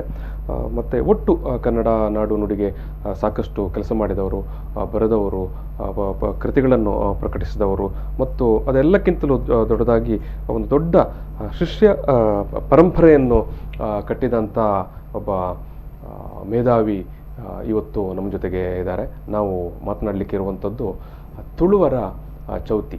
ತುಳುವಿನಲ್ಲಿ ಅಥವಾ ತುಳು ಭಾಷಿಗರು ಅಥವಾ ತುಳುನಾಡಿನ ಜನ ಈ ಒಂದು ಚೌತಿಯನ್ನು ಯಾವ ರೀತಿ ಆಚರಿಸ್ತಾರೆ, ಯಾವ ಹಿನ್ನೆಲೆಯಲ್ಲಿ ಆಚರಿಸ್ತಾರೆ ಅನ್ನುವಂಥ ವಿಚಾರವಾಗಿ ನಾವು ಇವತ್ತು ಮಾತನಾಡಲಿಕ್ಕಿದ್ದೇವೆ. ಸರ್, ಈ ಒಂದು ಸಂದರ್ಭದಲ್ಲಿ ನಾನು ಸಮಸ್ತ ನಮ್ಮ ವೀಕ್ಷಕರಿಗೆ ಗಣೇಶ ಚತುರ್ಥಿಯ ಶುಭಾಶಯಗಳನ್ನು ಕೋರ್ತಾ ನಾವು ಈ ಒಂದು ಚರ್ಚೆಯನ್ನು ಆರಂಭಿಸುವ. ತುಳು ಜನರ ಅಥವಾ ತುಳುನಾಡಿನ ಈ ಒಂದು ಗಣಪತಿಯ ಆರಾಧನೆಯನ್ನು ನಾವು ಒಟ್ಟು ಇಡೀ ದೇಶದ ಒಂದು ಇವತ್ತಿನ ಏನು ಗಣೇಶೋತ್ಸವ ಅಂತ ನಾವು ಇನ್ ಜನರಲ್ ಆಗಿ ಹೇಳ್ತೇವಲ್ಲ, ಅದರ ಜೊತೆಗೆ ಸಮೀಕರಣ ಮಾಡಲಿಕ್ಕೆ ಆಗ್ತದಾ ಅಥವಾ ಇದಕ್ಕೊಂದು ಪ್ರತ್ಯೇಕವಾದ ಒಂದು ಆದಿ ನೆಲೆ ಇದೆಯಾ? ಒಂದು ತಾವು ಬಹಳ ಮುಖ್ಯವಾದಂತಹ ಒಂದು ವಿಷಯವನ್ನು ಪ್ರಸ್ತಾವಿಸ್ತಾ ಇದ್ದೀರಿ ಅಂತ ನಾನು ಭಾವಿಸ್ತಿದ್ದೀನಿ. ಒಂದು ದೇಶವ್ಯಾಪಿಯಾಗಿರುವಂತಹ ಒಂದು ಆಚರಣೆ, ಮತ್ತು ಇನ್ನೊಂದು ಸ್ಥಳೀಯತೆಯ ಆಚರಣೆ. ಈ ದೇಶದಾದ್ಯಂತ ಇವತ್ತು ಸಾರ್ವಜನಿಕ ಗಣೇಶೋತ್ಸವಗಳು ನಡೀತಾ ಇವೆ. ಈ ಸಾರ್ವಜನಿಕ ಅಂತ ಹೇಳಿಕೊಳ್ಳುವಾಗಲೇ ಎಲ್ಲರೂ ಪಾಲ್ಗೊಳ್ಳುವಂಥದ್ದು ಅಂತ ಹೇಳಿ. ಮತ್ತು ಎಲ್ಲರೂ ಪಾಲ್ಗೊಳ್ಳುವಾಗ ಸಾಮಾನ್ಯವಾಗಿ ಏನಾಗುತ್ತೆ ಅಂದರೆ ಅದು ಒಂದು ಏಕರೂಪತೆಯ ಒಂದು ಸ್ವರೂಪವನ್ನು ಕೂಡ ಅದು ಪಡ್ಕೊಳ್ಳುತ್ತೆ. ಅಂದರೆ ಗಣೇಶನ ಒಂದು ಮೂರ್ತಿ ಅನ್ನುವಂಥ ರೂಪವನ್ನು, ಗಣೇಶನನ್ನು ಮೂರ್ತಗೊಳಿಸುವಂಥದ್ದು. ಸೊ ಈ ಮೂರ್ತಗೊಳಿಸುವಂಥ ಎಲ್ಲ ರೂಪಗಳು ಅದು ಪೌರಾಣಿಕ ರೂಪಗಳು. ಗಣಪತಿ ಅನ್ನುವಂತಹ ಒಂದು ಶಿವನ ಮಗನಾಗಿ ಬರೋದು, ಆ ಎಲ್ಲ ಕಥೆಗಳು ಪುರಾಣಗಳಲ್ಲಿ ಬರುತ್ತೆ. ಸೊ ಈ ಬಗೆಯಲ್ಲಿ ಒಂದು ಮೂರ್ತೀಕರಿಸುವಂಥ ಒಂದು ಪ್ರಯತ್ನಗಳು ಕಾಣಿಸ್ಕೊಳ್ಳುತ್ತೆ. ಅದರ ಜೊತೆಗೆ ನಮಗೆಲ್ಲ ಗೊತ್ತಿದ್ದ ಹಾಗೆ ಸಾರ್ವಜನಿಕ ಗಣೇಶೋತ್ಸವ ಅದು ನಮ್ಮ ಇತಿಹಾಸದ ಆರಂಭದಿಂದಲೇ ಬಂದಿರುವಂಥದ್ದಲ್ಲ. ಸ್ವಾತಂತ್ರ್ಯದ ಸಂದರ್ಭದಲ್ಲಿ ತಿಲಕ್ ಅವರ ಒಂದು ಕಲ್ಪನೆಯಲ್ಲಿ, ಅವರ ಒಂದು ನಿರ್ದೇಶನದಲ್ಲೇ ಮಹಾರಾಷ್ಟ್ರದಿಂದ ಆರಂಭ ಆದಂಥ ಈ ಸಾರ್ವಜನಿಕ ಗಣೇಶೋತ್ಸವ ಇದು ದೇಶದ ಉದ್ದಗಲಕ್ಕೂ ಕೂಡ ಪಸರಿಸಿದೆ. ಬಹುಶಃ ಈ ಥರದ ಒಂದು ಮೂರ್ತಿಯ ಕಲ್ಪನೆ ನಮ್ಮ ತುಳುವರ ಆಚರಣೆಯಲ್ಲಿ ಕಾಣೋದಿಲ್ಲ. ನಮ್ಮಲ್ಲಿ ಕಾಣುವಂಥದ್ದು ಬಹುಶಃ ನಾವೀಗ ಅಲ್ಲಿ ವಿಜುವಲ್ಸ್ ಅಲ್ಲಿ ನಮ್ಮ ಮನೆಯಲ್ಲಿ ಅಥವಾ ಅಂಗಳದಲ್ಲಿರುವಂತಹ ತುಳಸಿ ಕಟ್ಟೆಯಲ್ಲಿ, ತುಳಸಿ ಕಟ್ಟೆಯ ಎದುರುಗಡೆ ಮಾಡುವಂತ ಬಹುಶಃ. ಸೊ ಅದೇ ತುಳುವರ ದೇವರನ್ನು ಮೂರ್ತೀಕರಿಸುವುದಿಲ್ಲ. ಅವ್ರು ಏನ್ ಬೆಳೀತಾರೋ, ಏನ್ ತಿಂತಾರೋ ಅದರಲ್ಲೇ ದೇವರನ್ನು ಕಾಣೋದು. ಈ ಸಾರ್ವಜನಿಕ ಗಣೇಶೋತ್ಸವದಲ್ಲಿ ಏನಾಗುತ್ತೆ ಅಂದ್ರೆ ಗಣೇಶನನ್ನು ವಿಸರ್ಜನೆ ಮಾಡಲಾಗುತ್ತೆ. ಆದರೆ ತುಳುವರ ಆಚರಣೆಯಲ್ಲಿ ಯಾವುದನ್ನು ಅವರು ದೇವರು ಅಂತ ಕಲ್ಪಿಸ್ತಾರೋ ಅದು ಕಬ್ಬು ಇರ್ಬೋದು ಪ್ರಧಾನವಾಗಿ. ಆಮೇಲೆ ಇನ್ನು ಅವರು ತಿನ್ನುವಂಥದ್ದೇ ಅದು ಅಕ್ಕಿಯಲ್ಲಿ ಮಾಡಿರುವಂತಹ ಬೇರೆ ಬೇರೆ ತಿಂಡಿಗಳಿರ್ಬೋದು. ಈಗ ಇಲ್ಲಿ ಏನನ್ನು ಉಪಯೋಗಿಸ್ತಾರೆ ಅಂದ್ರೆ, ನಮ್ಮಲ್ಲಿ ಒಂದು ಬೆಳ್ತಿಗೆ ಅಕ್ಕಿಯನ್ನು ಕಡ್ದು ಅದನ್ನು ತುಂಬಾ ನೀರು ಮಾಡಿ ಅದನ್ನು ದೋಸೆ ಮಾಡ್ತಾರೆ, ನೀರು ತೆಲ್ಲವು ಅಂತ ಹೇಳ್ತಾರೆ. ಆಮೇಲೆ ಅದನ್ನು ಮಾಡುವಾಗ್ಲೇ ಇವ್ರು ಏನ್ ಮಾಡ್ತಾರೆ ಅಂದ್ರೆ ಗಟ್ಟಿಯಾಗಿ ಅದನ್ನು ಅರಿತಾರೆ. ಆ ಗಟ್ಟಿಯಾಗಿ ಅರ್ಧದ ಆ ಅಕ್ಕಿಯ ಹಿಟ್ಟಲ್ಲೇ ಇವರು ಸಣ್ಣ ಸಣ್ಣ ಉಂಡೋಲ್ಗ ಅಂತ ಹೇಳ್ತಾರೆ. ಆ ಸಣ್ಣ ಸಣ್ಣ ಉಂಡೆ ಮಾಡಿ ಅದನ್ನು ಎಣ್ಣೆಯಲ್ಲಿ ಬಿಟ್ಟು ಅದನ್ನು ಸಣ್ಣ ಕಡುಬಿನ ತರ ಸಣ್ಣ ಸಣ್ಣದು ಉಂಡೆ ತರ. ಸೊ ಅದನ್ನು ಮಾಡ್ತಾರೆ, ಸ್ವಲ್ಪ ನೀರು ಹಾಕಿ ಅದನ್ನು ದೋಸೆದ ತರ ಮಾಡ್ತಾರೆ. ಉಪ್ಪು ಹಾಕ್ಲಿಕ್ಕೆ ಇಲ್ಲ, ಅದಕ್ಕೆ ರುಚಿ ಇಲ್ಲ. ಇದು ಯಾಕೆ ಅನ್ನುವ ಪ್ರಶ್ನೆಯನ್ನು ಕೇಳಿದ್ರೆ ಗೊತ್ತಿಲ್ಲ ಅಂತ ಹೇಳ್ತಾರೆ. ಯಾಕಂದ್ರೆ ಈ ಆಚರಣೆಗಳು ನಮ್ಮ ಆಧುನಿಕ ವಿಜ್ಞಾನದಿಂದ ಮೂಡಿದಂತಹ ವೈಜ್ಞಾನಿಕತೆ ಮತ್ತು ವಿಚಾರದಿಂದ ಮೂಡಿರುವಂಥ ವೈಚಾರಿಕತೆ ನಮ್ಮ ಎಲ್ಲ ಜೀವನ ಕ್ರಮಗಳಿಗೆ ಏನ್ ತರ್ಕ ಇದೆ ಅಂತ ಕೇಳುತ್ತೆ. ಯಾಕೆ ನೀವು ಮಾಡ್ತೀರಿ ಈ ತರದೆಲ್ಲವೂ ಕೂಡ, ಅಥವಾ ಕಾರ್ಯಕಾರಣ ಸಂಬಂಧ ಉಂಟಾ ಅಂತೆಲ್ಲ ಕೇಳ್ತಾರೆ. ರೀಸನಿಂಗ್ ಅಂತ ಬರ್ತದೆ, ರೀಸನಿಂಗ್ಲೇ ರ್ಯಾಷನಾಲಿಟಿ ಅಂತ ಬಂದಿರುವಂತ. ಬಟ್ ಇಲ್ಲಿ ಜನಪದ ಆಚರಣೆಯಲ್ಲಿ ಆ ತರ ಇರೋದಿಲ್ಲ. ಯಾಕೆ ಮಾಡೋದನ್ನು ಹಿಂದಿಂದ ನಡ್ಕೊಂಡು ಬಂದಿದೆ, ಹಿರಿಯರು ಮಾಡಿದ್ದಾರೆ. ಇಂಗ್ಲಿಷ್ ಅಲ್ಲಿ ಅದನ್ನು ಟ್ರೆಡಿಷನ್ ಅಂತ ಹೇಳ್ತಾರೆ. ಬಟ್ ನಮ್ಮ ಕನ್ನಡಲ್ಲಿ 2 ಪದಗಳಿವೆ. ನಂಗೆ ಅದು ಬಹಳ ಕುತೂಹಲದ ಅನ್ಸುತ್ತೆ. ಒಂದು ಪರಂಪರೆ ಅಂತ ಹೇಳ್ತೇವೆ, ಇನ್ನೊಂದು ಸಂಪ್ರದಾಯ ಅಂತ ಹೇಳ್ತೇವೆ. ಈಗ ಕೆಲವರು ಹೇಳ್ತಾರೆ ಇದು ಬಹಳ ಗೊಂದಲದ ಪದಗಳು ಅಂತ. ನೀವು 2 ಪದಗಳಲ್ಲಿ ಯಾವುದನ್ನು ಇಟ್ಕೊಳ್ತೀರಿ, ಪರಂಪರೆಯೋ ಸಂಪ್ರದಾಯವೋ? ಹೌದು, ನಂಗೆ ಅನ್ಸುತ್ತೆ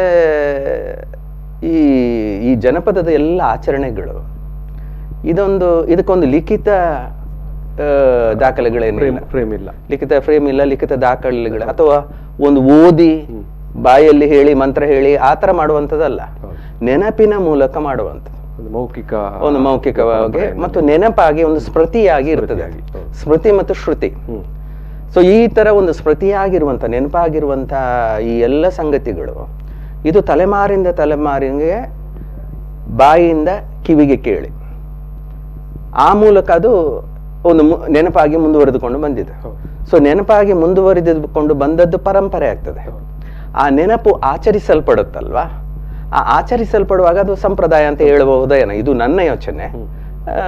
ಬೇರೆ ರೀತಿಯಲ್ಲಿ ಕೂಡ ಯೋಚನೆ ವ್ಯಾಖ್ಯಾನಗಳು. ಸೊ ಹಾಗಾಗಿ ಪರಂಪರೆ ಮತ್ತು ಸಂಪ್ರದಾಯ ಅನ್ನೋದು ಅದು ಒಂದರ ಜೊತೆಗೆ ಒಂದಿರುವಂಥದ್ದು ಮತ್ತು ಒಂದರಿಂದ ಒಂದು ಹೇಗೆ ಭಿನ್ನ ಆಗುತ್ತೆ ಅನ್ನೋದನ್ನು ಕೂಡ ಹೇಳುತ್ತೆ. ಹಾಗಾಗಿ ನಮ್ಮಲ್ಲಿ ಏನಾಗುತ್ತೆ ಅಂದ್ರೆ ಎಲ್ಲಾ ಕಡೆಯಲ್ಲೂ ಕೂಡ ಚೌತಿ ಆಚರಣೆ ಮಾಡಬೇಕಾದ್ರೆ ಎಲ್ಲಾ ಕಡೆ ಒಂದೇ ತರ ಇರೋದಿಲ್ಲ, ಬೇರೆ ಬೇರೆ ಕಡೆಯಲ್ಲಿ ಬೇರೆ ಬೇರೆ ತರ ಇರುತ್ತೆ. ಜನಪದದ ಒಂದು ಸತ್ವ ಅದೇ. ಯಾಕಂದ್ರೆ ಏಕರೂಪತೆ ಅನ್ನೋದು ಎಲ್ಲೂ ಒಪ್ಪಿಕೊಳ್ಳೋದಿಲ್ಲ. ಯಾಕಂದ್ರೆ ಅದು ಮನೆಗೆ ಸಂಬಂಧಪಟ್ಟಿದ್ದು, ಕುಟುಂಬಕ್ಕೆ ಸಂಬಂಧಪಟ್ಟಿದ್ದು, ಊರಿಗೆ ಸಂಬಂಧಪಟ್ಟಿದ್ದು. ಸೊ ಈ ಬಗೆಯಲ್ಲಿ ಇರುತ್ತೆ ಹೊರತಾಗಿ ಅದೊಂದು ಸಂಘಟನಾತ್ಮಕವಾದಂಥ ನೆಲೆಯಲ್ಲಿ ಇರುವಂಥದ್ದಲ್ಲ. ಈ ಸಂಘಟನಾತ್ಮಕವಾದಂಥ ನೆಲೆ ಬಂದಾಗ ಇದೇನಾಗುತ್ತೆ ಅಂದ್ರೆ ಅದಕ್ಕೆ ಒಂದು ನಿರ್ದಿಷ್ಟತೆಗಳು ಬಂದುಬಿಡುತ್ತೆ. ಬಟ್ ಇಲ್ಲಿ ಇದು ನೆನಪಿನ ಮೂಲಕ ಒಂದು ಪರಂಪರೆಯಾಗಿ ಮತ್ತು ಸಂಪ್ರದಾಯವಾಗಿ ಅದು ಮುಂದುವರಿದ ಮತ್ತು ಆಚರಿಸಲ್ಪಟ್ಟಾಗ ಇಲ್ಲಿ ನಮ್ಗೆ ಬೇಕಾದ ಹಾಗೆ ನಾವು ಮಾಡ್ಬೋದು. ಒಂದ್ ವೇಳೆ ನಮ್ಗೆ ಈಗ ಇವತ್ತು ಮಾಡುವಾಗ ಏನೋ ಒಂದು ಹೆಚ್ಚು ಕಮ್ಮಿ ಆದ್ರೂ ಕೂಡ ಅದೊಂದು ದೊಡ್ಡ ದೋಷ ಆಗೋದಿಲ್ಲ, ನಾವೇ ಸರಿಪಡಿಸ್ಕೊಳ್ಬೋದು. ಅಥವಾ ಅದು ಅಶುದ್ಧ ಆಯ್ತು ಅಂತ ಆ ತರದ ಕಲ್ಪನೆಗಳೆಲ್ಲ ಇಲ್ಲ, ನಾವು ಮಾಡಿದ್ದೆ. ಸೊ ಹಾಗಾಗಿ ಈ ಆಚರಣೆಗಳಿಗೆ ಏನಾಗುತ್ತೆ ಅಂದ್ರೆ ನಾವು ಏನನ್ನು ತಿಂತೀವಿ, ಏನನ್ನು ಬೆಳೆಸ್ತೀವಿ, ಅಂತಹ ಉತ್ಪನ್ನಗಳೇ ಅದನ್ನೇ ದೇವರಾಗಿ ಕಾಣ್ತಾರೆ. ಈಗ ನೀವು ಏನನ್ನು ತಿಂತೀರಿ, ನಾವು ಏನು ದೇವರಿಗೆ ಕೊಡ್ತೇವೆ ಅದನ್ನೇ ನಾವು ತಿಂತೇವೆ. ಇಂಥ ಸಂದರ್ಭದ ಈಗ ನಾನು ಇಲ್ಲಿ ಒಂದು ಇದೆ ಸಣ್ಣ ಒಂದು ಹಾಡು, ಒಬ್ಬರು ಅನಸ ಸುಧೀರ್ ಅನ್ನುವಂಥ ಕಲಾವಿದೆ ಪ್ರಸ್ತುತಿ ಮಾಡಿರುವಂಥದ್ದು, ಅದನ್ನು ನೋಡಿಕೊಂಡು ಬರೋಣ. ಅದರಲ್ಲಿ ಅವರು ಗಣಪತಿಯನ್ನು ಇಟ್ಟಿದ್ದಾರೆ ಮೂರ್ತಿಯಾಗಿ, ಆದರೂ ಕೂಡ ಈ ನೀವು ಹೇಳಂತೆ ಏನು ತಿನ್ನುವ ಆ ಒಂದು ಇದು ಉಂಟಲ್ಲ, ಅದನ್ನು ಉಲ್ಲೇಖಿಸಿಕೊಂಡು ಹಾಡಿರುವಂಥ ಒಂದು ಬಾರಿ ಒಳ್ಳೆ ಕಲರ್ಫುಲ್ ಆಗಿರುವಂಥ ಹಾಡೋದು. ಅದನ್ನೀಗ ಜಸ್ಟ್ ಒಮ್ಮೆ ನಾವು ನೋಡ್ಕೊಳ್ಳೋಣ.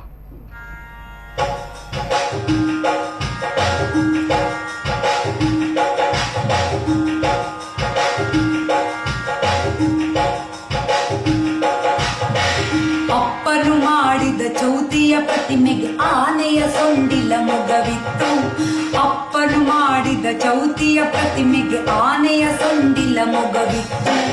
ಇಲಿಯನು ಏರಿದ ಯಾರಿದು, ಇಲಿಯನು ಏರಿದ ಯಾರಿದು ಎಂದೆನು ಈಶ್ವರ ಸುತನೆಂದನು ಅಪ್ಪ. ಇಲಿಯನು ಏರಿದ ಯಾರಿದು ಎಂದೆನು ಈಶ್ವರ ಸುತನೆಂದನು ಅಪ್ಪ. ನನ್ನಪ್ಪನು ಮಾಡಿದ ಚೌತಿಯ ಪ್ರತಿಮೆಗೆ ಆನೆಯ ಸೊಂಡಿಲ ಮೊಗವಿತ್ತು.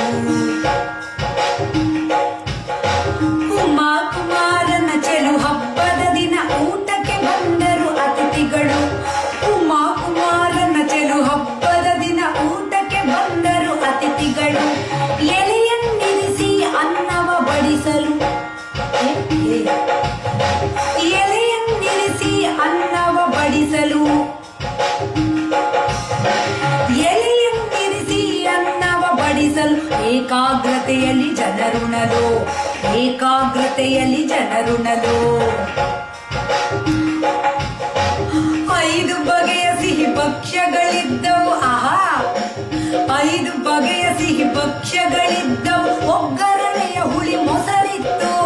5 ಬಗೆಯ ಸಿಹಿ ಭಕ್ಷ್ಯಗಳಿದ್ದವು, ಒಗ್ಗರಣೆಯ ಹುಳಿ ಮೊಸರಿತ್ತು. ಓಡುವ ತಿಳಿ ಪಾಯಸವನ್ನು ಮೆಲ್ಲುತ್ತ ಔತಣದೂಟವ ಹೊಗಳಿದರು. ಓಡುವ ತಿಳಿ ಪಾಯಸವನ್ನು ಮೆಲ್ಲುತ್ತ ಔತಣದೂಟವ ಹೊಗಳಿದರು. ಔತಣದೂಟವ ಹೊಗಳಿದರು. ಔತಣದೂಟವ ಹೊಗಳಿದರು. ಅಂದದ ಬಲು ಅಂದದ ಅಂದದ ಊಟದ ನಂತರ ಅಡಿಕೆಯ ಅಂದದ ಊಟದ ನಂತರ ಅಡಿಕೆಯ ಆಹ ಎಂದರು ಜನ ಸವಿಯುತ್ತಲೇ. ಅಂದದ ಊಟದ ನಂತರ ಅಡಿಕೆಯ ಆಹ ಎಂದರು ಜನ ಸವಿಯುತ್ತಲೇ. ಆ ಆ ಇ ಈ ಉ ಊ ಎ ಏ ಐ ಓ ಓ ಔ ಅಂ ಅಹ. ಆ ಆ ಇ ಈ ಉ ಊ ಎ ಏ ಐ ಓ ಓ ಔ ಅಂ ಅಹ. ಆ ಆ ಇ ಈ ಉ ಊ ಎ ಏ ಐ ಓ ಓ ಔ ಅಂ ಅಹ. ಗಂ ಗಣಪತಯೇ ನಮಃ. ಗಂ ಗಣಪತಯೇ ನಮಃ. ಎಲ್ಲರಿಗೂ ಗಣೇಶ ಹಬ್ಬದ ಶುಭಾಶಯಗಳು. ಈ ಶುಭ ದಿನದಂದು ಮೈಲ್ಯಾಂಡ್ ಬುಕ್ ಡಿಜಿಟಲ್ ಆಪ್ನಲ್ಲಿ ನನ್ನ ಮಗಳು ಸುರಭಿ ಬರೆದ ಮೊಬೈಲ್ ಮೈಥಿಲಿ ಪುಸ್ತಕವು ಆಡಿಯೋ ಪುಸ್ತಕ ರೂಪದಲ್ಲಿ ಹೊರಬಂದಿದೆ. ಅಂದರೆ ಆ ಪುಸ್ತಕದಲ್ಲಿರುವ ಎಲ್ಲ ಪುಟ್ಟ ಪುಟ್ಟ ಕಥೆಗಳನ್ನು ನೀವು ನನ್ನ ಮತ್ತು ಸುರಭಿಯ ಧ್ವನಿಯಲ್ಲಿ ಕೇಳಬಹುದು. ನಿಮ್ಮ ಮನೆಯಲ್ಲಿರುವ ಎಲ್ಲ ಪುಟಾಣಿಗಳಿಗೆ ಈ ಕಥೆಗಳನ್ನು ಖಂಡಿತ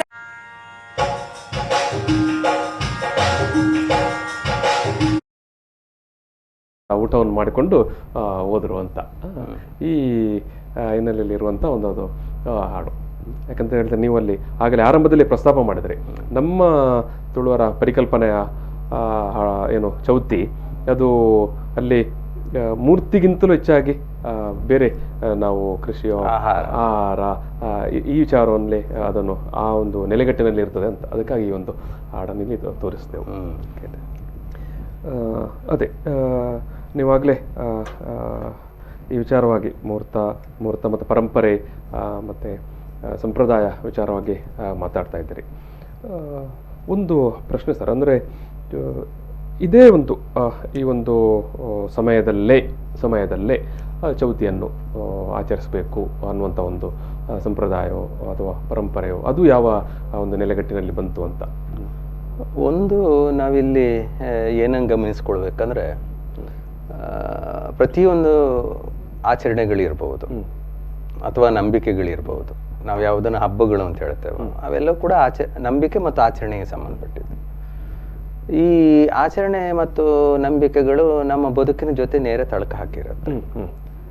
ಸೊ ಹಾಗಾಗಿ ನಾವು ಯಾವ ಕಾಲದ ಬದುಕಲ್ಲಿದ್ದೀವಿ ಅಂತ, ಈಗ ನಾವು ಇವತ್ತು ಆಚರಣೆಗಳನ್ನು ಮಾಡುವಂಥ ಎಲ್ಲ ಮಾದರಿಗಳನ್ನು ಗಮನಿಸಿದ್ರೆ ನಾವು ಇವತ್ತು ಕಾರ್ಪೊರೇಟ್ ಜಗತ್ತಲ್ಲಿದ್ದೀವಿ, ಆದ್ರೂ ನಮ್ಮ ಪರಂಪರೆಯ ಸಂಗತಿಗಳನ್ನು ನಾವು ಕೈ ಬಿಟ್ಟಿಲ್ಲ. ಅದು ನಮ್ಮ ಜೊತೆಗೆ ಮುಂದುವರೆದುಕೊಂಡೇ ನೆನಪಾಗಿ ಮುಂದುವರೆದುಕೊಂಡು ಬಂದಿದೆ. ಸೊ ಹಾಗಾಗಿ ಇಲ್ಲಿ ಏನಾಗುತ್ತೆ ಅಂದರೆ ನಾವು ಇವತ್ತು ಒಂದು ಬದಲಾದಂತಹ ಒಂದು ಸಾಮಾಜಿಕ ಆರ್ಥಿಕ ವ್ಯವಸ್ಥೆಯಲ್ಲಿ ಬದುಕ್ತಾ ಇದ್ದೇವೆ ಅಂತಾದರೂ ಕೂಡ ನಮ್ಮ ಪಾರಂಪರಿಕವಾಗಿರುವಂತಹ ಬದುಕಿನ ಚಹರೆಗಳು ಅವುಗಳೆಲ್ಲೂ ಕಳಚಿ ಹೋಗಿಲ್ಲ. ಸೊ ಹಾಗಾಗಿ ಇವತ್ತು ನಾವು ಯಾವುದನ್ನು ಆಚರಣೆ ನಂಬಿಕೆಗಳು ಅಂತ ಹೇಳ್ತೇವೋ ಅದು ಬಹುಶಃ ಈಗ ಚರಿತ್ರಕಾರರು ಹೇಳ್ತಾರೆ ಮನುಷ್ಯನ ಬದುಕು ಅದು ಬೇರೆ ಬೇರೆ ಹಂತಗಳನ್ನೆಲ್ಲ ದಾಟಿಕೊಂಡು ಬಂದಿದೆ. ಆರಂಭದಲ್ಲಿ ಆತ ಫುಡ್ ಗ್ಯಾದರಿಂಗ್ ಸ್ಟೇಜಿಂದ ಫುಡ್ ಪ್ರೊಡಕ್ಷನ್ ಸ್ಟೇಜಿಗೆ ಆತ ತನ್ನ ಬದುಕನ್ನು ರೂಪಾಂತರಿಸಿಕೊಡ್ತಾನೆ ಅಂತ ಹೇಳ್ತಾರೆ. ಸೊ ಹಾಗಾಗಿ ಬೇಟೆ ಫುಡ್ ಗ್ಯಾದರಿಂಗ್ ಸ್ಟೇಜ್, ಅದು ಬೇಟೆಯ ನಂತರ ಕೃಷಿ ಬಂತು, ಕೃಷಿ ನಂತರ ಕೈಗಾರಿಕೆ ಬಂತು, ಆಮೇಲೆ ಇವತ್ತು ಮಾಹಿತಿ ತಂತ್ರಜ್ಞಾನದ ಯುಗದಲ್ಲಿ ಕಾರ್ಪೊರೇಟ್ ಯುಗದಲ್ಲಿ ನಾವು ಇದ್ದೇವೆ. ಇವತ್ತು ನಾವು ಯಾವುದನ್ನು ಆಚರಣೆ ಆರಾಧನೆ ಅಥವಾ ಹಬ್ಬಗಳು ನಂಬಿಕೆ ಅಂತ ಹೇಳ್ತೇವೋ ಅವೆಲ್ಲವೂ ಕೂಡ ಕೃಷಿಗೆ ಸಂಬಂಧಪಟ್ಟಂಥ ಆಚರಣೆಗಳು. ಹಾಗಾಗಿ ಇಲ್ಲಿ ಏನಾಗುತ್ತೆ ಅಂದರೆ ತುಳುನಾಡಿನಲ್ಲಿ ಮಳೆ ವಿಪರೀತವಾಗಿ ಬರುತ್ತೆ.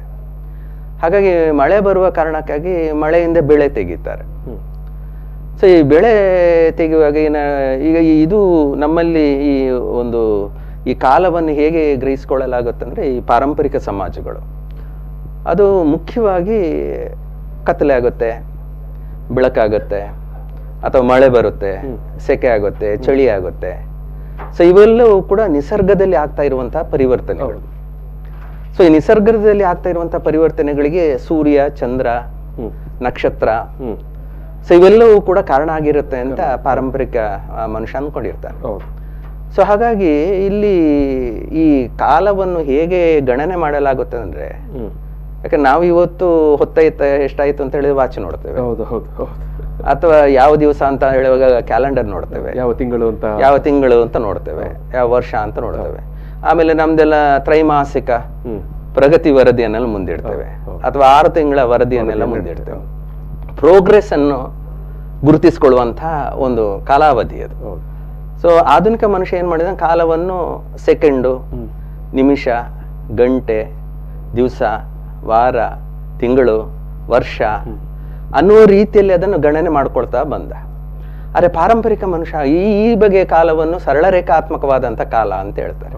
ಒಂದು ಲೀನಿಯರ್ ಆಗಿ ಕಾಲವನ್ನು ಗುರುತಿಸ್ಕೊಳ್ಳೋದು. ಸೊ ಹಾಗಾಗಿ ಹಳೆಯ ಕಾಲ ಮತ್ತು ಯಾಕೆ ನಾವು ಮೌಲ್ಯಮಾಪನ ಮಾಡಬೇಕಂದ್ರೆ, ಹೊಸ ಕಾಲಕ್ಕೆ ನಾವು ಪ್ರೋಗ್ರೆಸ್ ಅಂತ ತೋರಿಸ್ಬೇಕು. ಈ ಪ್ರಗತಿಯ ಒಂದು ಕಲ್ಪನೆ, ಅಭಿವೃದ್ಧಿಯ ಕಲ್ಪನೆ ಇರುವಂತಹ ಆಧುನಿಕ ಕಾಲದ ಒಂದು ಕಾಲಗಣನೆ, ಕ್ಯಾಲೆಂಡರ್ಗಳು ಬೇಕಾಗುತ್ತೆ.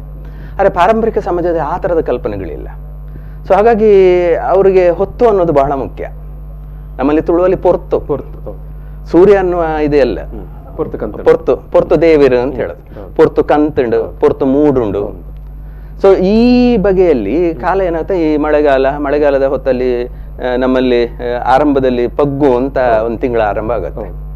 ಅಂದ್ರೆ ಎಣೆಲು ಬೆಳೆಯನ್ನು ಬೆಳೆಸುವ ಮೊದಲ ಬೆಳೆ, ವಾರ್ಷಿಕವಾಗಿರುವಂತಹ ಮೊದಲ ಬೆಳೆ.